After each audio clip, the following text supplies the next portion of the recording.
plenitud de esa verdad que yo buscaba. Aquí está la plenitud de ese Espíritu Santo que yo procuraba. Y te lo voy a demostrar.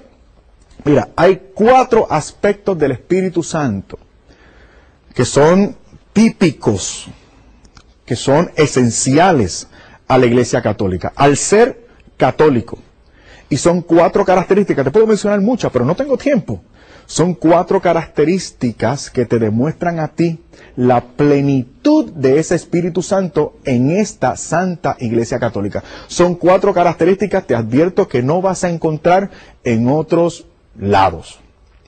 No porque allá afuera los hermanos sean malos o poco hábiles, no. Son buenos, son hábiles, algunos de ellos son más inteligentes que nosotros, pero lamentablemente por no estar en comunión con la iglesia fundada por Cristo personalmente hace 2000 años atrás, a pesar de ser buenos y estar bien intencionados, no están en comunión con esa iglesia que tiene la plenitud del Espíritu Santo. Una plenitud que se nos da no porque tú y yo seamos la gran cosa, sino que a pesar de que tú y yo no obremos en consonancia con el amor de Dios, a pesar de eso, por estar en la iglesia de Jesucristo, hemos recibido un gran beneficio, la plenitud del Espíritu Santo que está vigente, disponible para ti y para mí. La pregunta es, ¿estás dispuesto?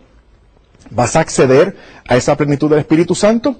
Pues para que la quieras, he aquí las 4 características que quiero transmitirte acerca de este Espíritu Santo en la Iglesia Católica que no vas a encontrar en ningún otro lugar. En primer lugar, el Espíritu Santo, te voy a hablar desde la Biblia, mi amada Biblia. El Espíritu Santo conduce a la verdad completa. Primera característica. Te voy a dar una tarea. Ve por los capítulos 14, 15 y 16 del Evangelio según San Juan. Allí hay 7 versículos que te hablan acerca del Espíritu Santo. Ponlo juntito y vas a encontrar, vas a poder leer algo como: yo me voy, dice el Señor, pero no les dejaré huérfanos. Yo rogaré al Padre y el Padre enviará en mi nombre un consolador, un paráclito, un acompañante. Y a ese acompañante le llama el Señor el Espíritu de verdad, en el capítulo 15. El Espíritu de verdad, que es el Espíritu Santo. Y continúa el Señor: y el Espíritu Santo les conducirá a la verdad completa. Escucha bien. El Señor se iba. Va a ascender. Se va. Él es la verdad en persona. Pero Él cuando llegue allá arriba, no va a dejar a la iglesia sola. Por eso les dice: voy a rogar al Padre y el Padre enviará en mi nombre el Espíritu Santo, que es el Espíritu de la verdad. Y ese Espíritu Santo les va a conducir a ellos, a la iglesia, a la verdad completa, plena y completa. Una sola y única verdad. Eso dice la Biblia, eso fue lo querido por Cristo. Ahora bien, ¿cuál es la realidad que tenemos allá afuera? Tal pareciera que hay muchos Espíritus Santos. ¿Por qué? Porque hay muchas verdades diversas, contradictorias entre sí. Aunque traten algunos de trivializar esas diferencias, la realidad es que hay lamentablemente diferencias entre nosotros que muchas veces son irreconciliables y son diferencias determinantes inclusive para la salvación. Entonces, ¿fue eso lo querido por Dios? ¿Fue eso lo que Dios quiso? ¿Fue eso lo que el Señor estableció? ¿Fue eso lo que el Señor pidió al Padre? Entonces, el Espíritu Santo, el Espíritu de la verdad. Entonces, tenemos entonces que hacer un ejercicio honesto de búsqueda y de cuestionamiento a nosotros mismos y a la realidad. ¿Dónde está ese Espíritu Santo? ¿Dónde está ese Espíritu Santo? Que necesariamente ha tenido que estar remitiendo a la iglesia y a los hombres a una sola y única verdad. ¿Dónde ha estado esa sola y única verdad? ¿Dónde ha estado ese Espíritu Santo? ¿En qué iglesia por los pasados 2000 años? No te voy a contestar. Responde tú. Llévalo a tu examen esta noche. Segunda característica. El Espíritu Santo fomenta y sostiene la unidad de la iglesia. Por eso no entiendo a los católicos sectarios. No los entiendo cuando dicen, tuve una experiencia con el Espíritu Santo y siento que me voy de la iglesia. O dejo de ser católico en la medida que tengo experiencias espirituales. ¿De qué experiencias espirituales estás hablando? Una experiencia con el Espíritu que saca a algunos de la iglesia.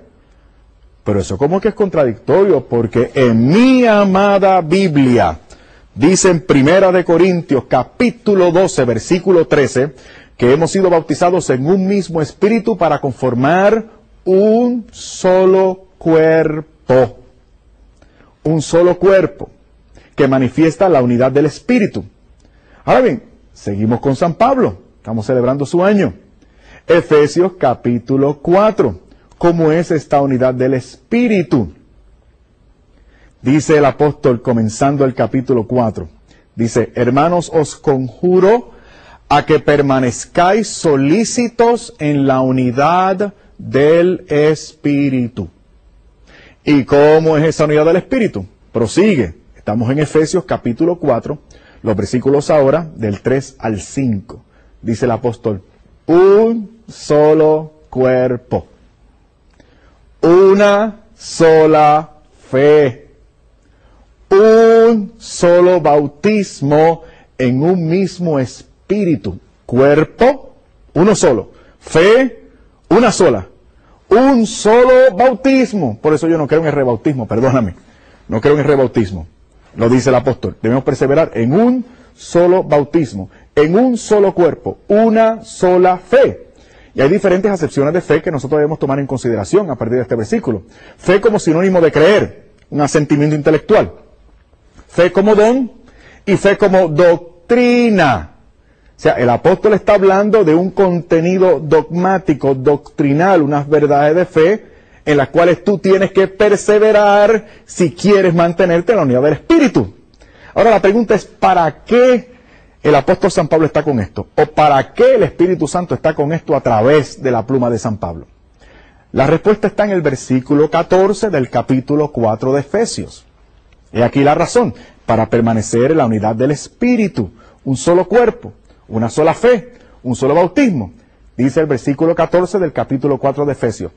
Para que no seáis ya niños, llevados a la deriva, por cualquier viento de doctrina, a la merced de embaucadores que conducen al error.